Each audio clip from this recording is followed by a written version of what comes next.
Ho detto, trovagli da pinzare, se no non spengono la radio. Sai, è la parete che gana voglia è bita da fa schifo. Io adesso mi metto su le cuffie antirumore. Cuffie antirumore. E buonanotte al secchio. No, senti, cosa hai messa a messa, Dio caro, senti. Pare canzone che scontea a Menona, Dio. Claudio Villa, Dio. Ecco sì, una roba che fa girare i coglioni del campeggio. Allora si a fare la doccia, cioè figurate. Se io adesso, Dio caro, col freddo, la pioggia che c'è fuori, vado nelle docce per poi rimanere inumidito e andare via in moto col freddo, ma figurati, Dio cane, ma è figa anche la doccia, non so mia una cavara, porca troia. Io ho dormito da Dio. Vivremo dopo una delle cose brutte del campeggio, che a parte vabbè quella della doccia che ti devo contare, col freddo così tutto incrudio, via. E chiudere la tenda, cioè dopo che ha piovuto, dopo che è tutto bagnato e un po' di sporchizzato. Guarda che panorama oggi ragazzo. Andiamo a vedere Omar che fa volare il volatile elettronico. No, il volatile, cioè intendevo. guarda chi fa yoga la prima mattina, vedi tu, guarda, chi fa tutte l'Oryuken, vedi tu, guarda chi fa l'Oryuken, Omar. Guarda, Oryuken. Ciapa bola, spingi bola. Sciapa bola, spingi bola. Vedi tu? No, stanno cercando di fare l'accoppiamento, come cazzo si chiamava? Non so. Per Sayang. Ma pare che sia Dio grattare i muri per verniciare. Guarda quello che fa il bagno la prima mattina. Mamma mia. Tanto rispetto. Fioi. Tanto rispetto. Non so. Guarda i pesci, ciao pesci. Vedi i pesci. Ciao, guarda pesci.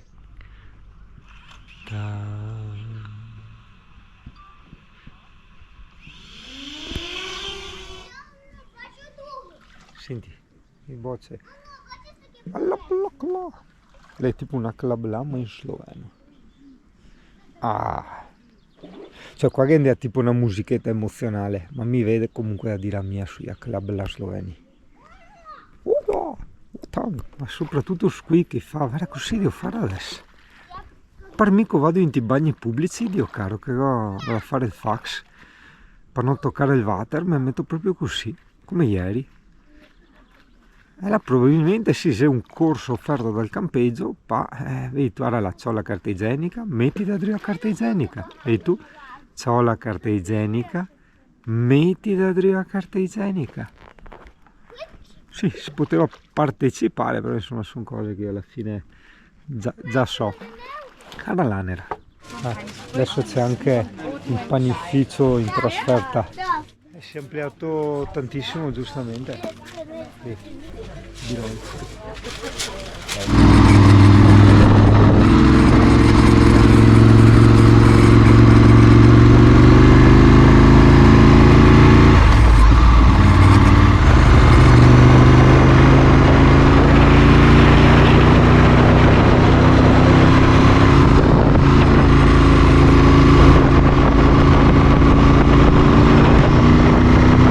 Che soddisfazione a Nicola, ci teneva a dire che lui ha dormito qua.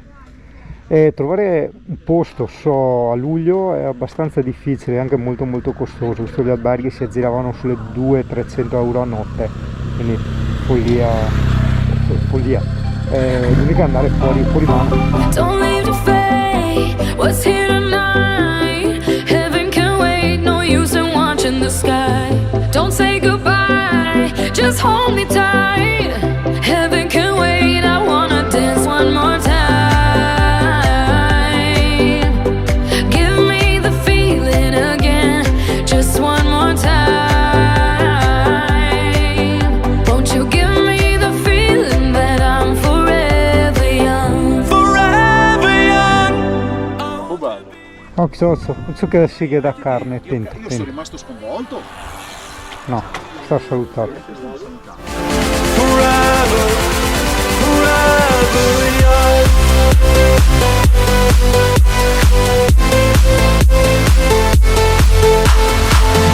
Do you really want to live forever, forever young? Some are like water, some are like the heat, some are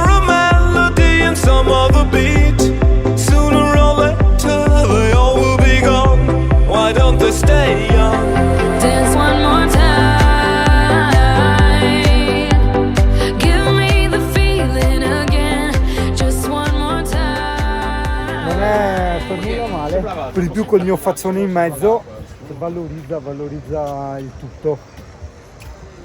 Molto molto bello, difatti è uno dei posti più instagrammabili, passami il termine. Aspetta che te giro qua così te vedi meglio, che trovi sull'internet. Certo nulla a che vedere col lago Buizinsko, dove siamo stati prima, però non so, ti dà quel senso che è più coccolo, cioè che è già tutto qua, vedi? Poi quel baretto, guarda che bello quei tavolini là. E guarda Ugane che dice, noi come andiamo bene. Il pontiletto e la passeggiatina, il ponte tibetano non è male, è molto come sosta, secondo me è obbligatoria come sosta, cioè obbligatorio. Il problema del parcheggio, insomma, se sei fortunato che non è una domenica, io vedo che in questi posti, adesso non sto scherzando, sono serio, ho trovato tutti sloveni, cioè tutti local si dice, quindi italiani neanche un italiano. E trovi qualcuno dalla Polonia, neanche tedeschi non ho trovato, no. Polonia, Ungheria, qualche croato e poi tutti sloveni. Nei veri posti belli della Slovenia, ossia nel Triglav secondo me, che è il parco nazionale, dove c'è il verde, dove che gli orsi. Sono queste cose qua dove mangiare dentro d'inverno con la neve. In questa puntata i nostri gentili amici ci mostreranno come fare questa turistata. Ossia tanta fatica, tanta salita. Vieni con me. Mi arriva qui. Stanno facendo lo scherzo o vogliono fare l'entrata a sorpresa? Possono andare imboscati, là c'è il bosco, è tutto palestra. Oddio, turista Ari là.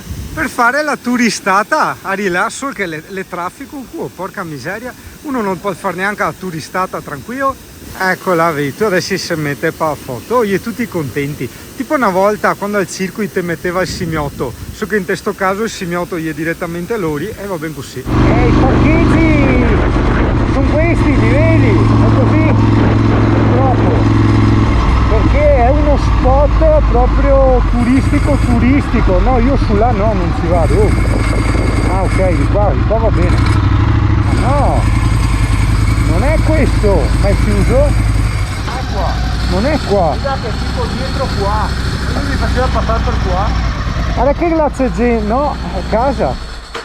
Quella è un'abitazione. Dietro qua mi dà.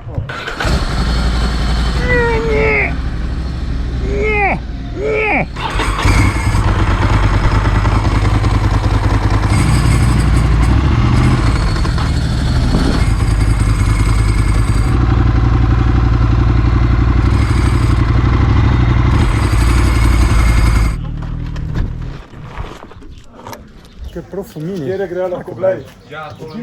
Ascolta, sì, a quel da rischello con le pizzeline. Che si gira però. Tra un po' dovrebbe essere tutto in ombra. Sì. È simpatico posto eseo. Guarda, se fanno a mangiare è costicchia, perché in Slovenia veramente è tutto costicchia. Sì, e direi a volte anche, no, più dell'Italia no. Insomma, in 2 giorni abbiamo speso stamattina 22 euro. No, allora, caffè minchiate è vero, molto più dell'Italia. Però questo anche in Germania, in Austria, proprio all'estero. Le minchiate costano molto di più. 21,50, è aumentato. È abbastanza importante come prezzo. Sì. Così. Sì. Lago di Garda 25 euro. Calma, Lago di Garda un cazzo. Eravamo tipo a 5 km di distanza. Sì, bastano. Sì. Porco. A livello di servizi. Però tipo una grigliata mista 22 euro è giusto. E da noi è uguale. Però diciamo, sì, è vero anche quello. Diciamo che abbiamo questa impressione che è tutto stracaro perché eravamo abituati alla Slovenia di un tempo. Che con niente facevi una mega mangiata, era anche buona. Probabilmente c'è ancora, ma devi andare come quando andavamo da Bestemme, appena dopo Gorizia, devi andare in quelle case. Ci sono delle case proprio privati che non so come la legge, puoi andare a mangiare lì. Non hanno registratore di cassa, non hanno banco, non hanno niente. Io dopo le province di Gorizia, magari anche in altre parti della Slovenia, ci sono queste case dove ti fanno con tutti i prodotti locali e ti dicono gnocchi fatti in casa, e il ragù è del contadino di là, il vino viene da quel contadino di là e via discorrendo. E l'abbiamo mangiato veramente da Dio e pagato poco, aveva 4 tavoli in croce. Ormai è da prenotare, da Bestemme sì, è da andarci da Bestemme. Sì. 2 times cevapi. Yeah. Ah, è the grilled. Oh, ok, thank you very much. Like this. No, seguo Omar perché scusa, cioè, so che sembra una teenagerata, però no, un piatto così bisogna documentare. Questo sì. Allora, questi sono i famosi cevapcici. Queste Molti... sono la morte. Ah, sembrava Questi tipo sanno di peperoni. morte. Ah, è morte. Sì. Sono dei Allora, io wuster prendo di manzo, il cevapcici. serviti in molti posti con questi panetti, tra virgolette, da pizza, tra virgolette. Buon appetito. Non ho niente! Non ho niente, non ho niente. Guarda, ha mangiato tutto Marco, Dio caro, non ho niente.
Cosa ha fatto là?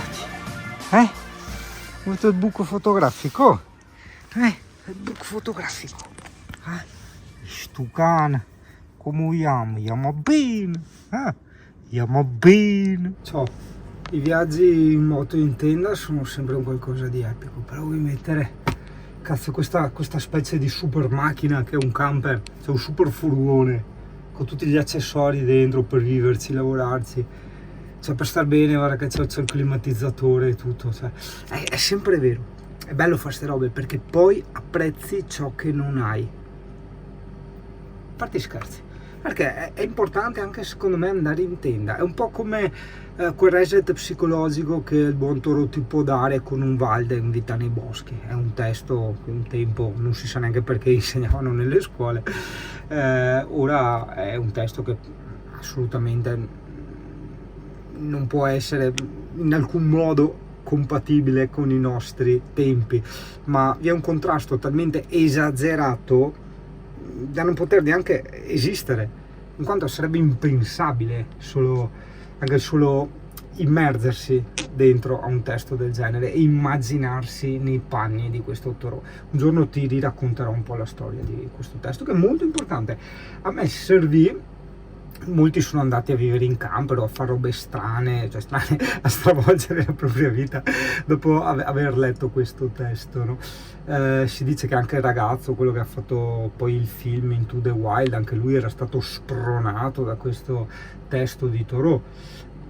Per non dilungarci troppo, diciamo che i testi di Thoreau hanno spronato anche grandi personaggi nella storia, tipo, non so, ad esempio anche il Gandhi, per carità, non aspetta che ho i crampi chiuso qua da qualche parte, vabbè, non voglio parlarti adesso di queste cose che sono cose belle importanti, è peccato sprecarle così. Chiudo solo che dicendo che Gandhi da Thoreau assimilò sia in parte Walden, che fu l'indipendenza, quindi quell'ingrediente, quella formula necessaria per sconfiggere la tirannia dell'impero britannico all'epoca. Sai, ti ricordi la marcia del sale che fece Gandhi, questo suo insistere sull'autoproduzione dei vestiti, eccetera eccetera, è una cosa molto importante, nessuno l'ha capita, però era questo il succo. Cioè, io mi tolgo dalla dipendenza degli inglesi, ma poteva essere del sistema economico, e sono un uomo libero, hai capito? Vabbè. Questo, e poi anche Gandhi, vabbè, adesso non devo anticiparti troppo, e comunque si appoggiò anche al testo Disobbedienza civile, che è un altro testo importantissimo di Thoreau, anche perché il buon Thoreau alle sue teorie, alle sue parole ci agganciava sempre i fatti, soprattutto in Disobbedienza civile. L'ho presa un po' larga solo per inquadrarti un attimo il personaggio, farti capire di chi e di cosa stiamo parlando. Comunque io mi ricordo che ben prima di andare a vivere in camper, riuscii ad immergermi, perché fidati è una cosa molto particolare riuscire a immergersi in un libro, significa vivere veramente, seppur con la testolina, ciò che fa e pensa l'autore, ok? Un po' come una sorta di sogno lucido. E io all'epoca, grazie a questo testo, riuscii ad avere questo reset gratuito della percezione del lusso, del necessario, del superfluo. E mi ricordo quando una sera feci la doccia nella vecchia casa e percepii un senso di enorme ricchezza materiale, ricchezza materiale, questo lusso di farsi la doccia al riparo, quel pulito, con l'acqua calda, più col sapone, tutto è importantissimo.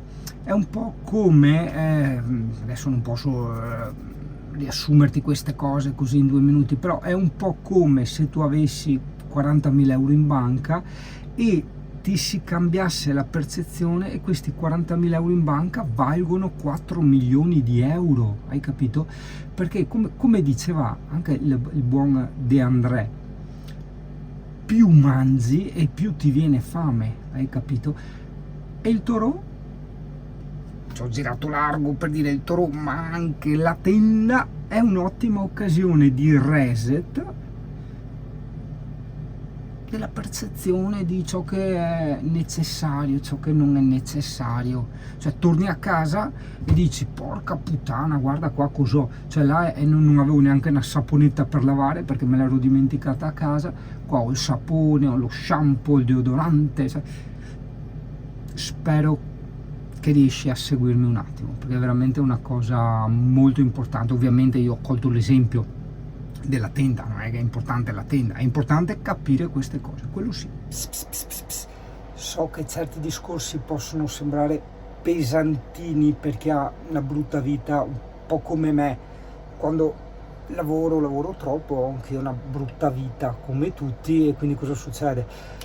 Arrivo con le energie ciucciate. Certo, non ho la voglia, quando ho le energie ciucciate, di ascoltare certe cose, le cose intelligenti, perché le cose intelligenti pesano, un po' come porto sacchi di malta tutto il giorno. Certo, non è che dopo vado in palestra a fare bodybuilding, hai capito?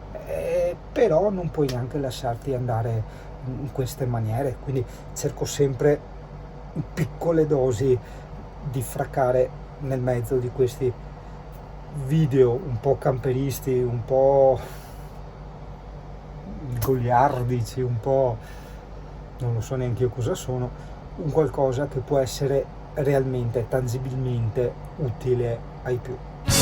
Io conosco poeti che spostano i fiumi con il pensiero di naviganti infiniti che sanno parlare con il cielo. Chiudi gli occhi ragazzo e credi solo a quel che vedi dentro.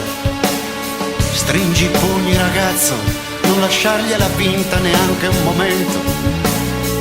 Offri l'amore ragazzo, ma non nasconderlo sotto il mantello. A volte passa qualcuno, a volte c'è qualcuno che deve vederlo.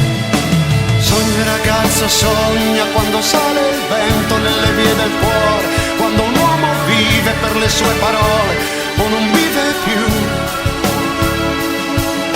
Sogna ragazzo, sogna non lasciarlo solo contro questo mondo, non lasciarlo andare, sogna fino in fondo, fallo pure tu. Sogna ragazzo, sogna quando cade il vento ma non è finita, quando muore un uomo per la stessa vita che sognavi tu. Sogna ragazzo, sogna non cambiare un verso della tua canzone,